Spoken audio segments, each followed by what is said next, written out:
Hello, good morning ಎಲ್ಲರಿಗೂ. ನಾವು ಇವತ್ತು ಸೆಲ್ಫ್ ಲವ್ ಬಗ್ಗೆ ಮಾತಾಡೋಣ.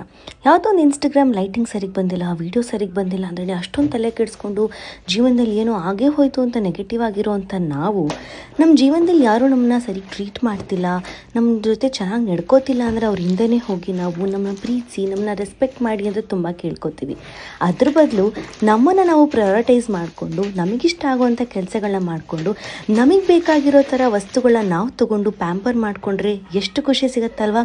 ಫಸ್ಟ್ ನಾವು ಖುಷಿಯಾಗಿದ್ದು, ನಾವು ಪಾಸಿಟಿವ್ ಆಗಿದ್ದು, ನಮ್ಮನ್ನು ನಾವು ರೆಸ್ಪೆಕ್ಟ್ ಮಾಡಿಕೊಂಡ್ರೆ ಪ್ರಪಂಚದಲ್ಲಿರೋ ಪ್ರತಿಯೊಂದು ವ್ಯಕ್ತಿ ಕೂಡ ನಮ್ಮನ್ನು ರೆಸ್ಪೆಕ್ಟ್ಫುಲ್ಲಾಗಿ ನೋಡ್ತಾರೆ, ನಮ್ಮ ಜೊತೆ ಯಾವ ರೀತಿ ಬಿಹೇವ್ ಮಾಡಬೇಕು ಅಂತ ಅವ್ರು ತಿಳ್ಕೊತಾರೆ.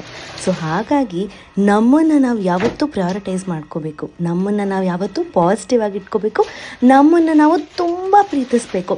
ನಮಗೇನು ಇಷ್ಟ ಆಗುತ್ತೆ, ನಮಗೇನು ಇಷ್ಟ ಆಗಲ್ಲ ಅಂತ ಯೋಚನೆ ಮಾಡಿ ಅದನ್ನು ಮಾಡಿ ನಾವು ಯಾವಾಗಲೂ ನಗ್ನಗ್ತಾ ಇದ್ದಾಗ self love is the best ಅಂತ ನಮಗೆ ಗೊತ್ತಾಗತ್ತೆ.